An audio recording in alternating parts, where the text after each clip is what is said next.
நம்ம மறந்து போன அமைதிய நமக்கு ஞாபகப்படுத்துற ஒரு பயிற்சி தான் இந்த தியானம்.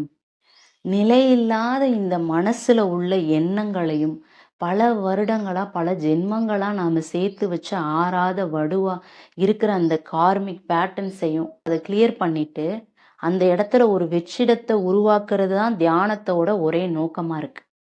வெகு சீக்கிரத்துல வெற்றிடம் அப்படின்றது உருவாயிராது.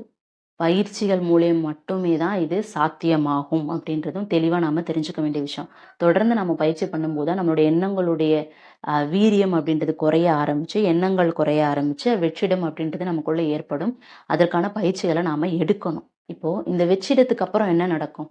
அந்த வெற்றிடத்தை நிரப்புறது யார் தெரியுமா? இறை சக்தி, தெய்வீக சக்தி.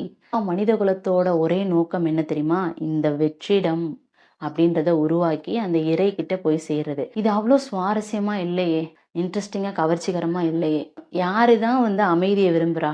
எல்லாருமே சந்தோஷத்தையும், கும்மாளத்தையும் தானே விரும்புறோம். மனம் தானே கவர்ச்சிகரமா செயல்பட ஆரம்பிக்கும். ஆத்மாவோட நிலையே அமைதி நிலை தானே! அது எப்படி கவர்ச்சிகரமா இருக்க முடியும்? இது கவர்ச்சிகரமா இல்லாததுனால தான் யாருமே இத தேடி போக மாட்றாங்க. யாருக்கு இது தேவையோ, எந்த ஆத்மாவுடைய முதிர்வு நிலையை பேஸ் பண்ணி அந்த இறையை உணர்வதற்கான ஒரு தீவிரம் இருக்கோ, அவங்களுக்கு மட்டும் தான் இது சாத்தியமாகும். மற்றவங்க அவங்களுடைய படிநிலை அப்படின்றது நெக்ஸ்ட் நெக்ஸ்ட் லெவலுக்கு மூவ் ஆகும்போது தான் அது ஏற்படும்.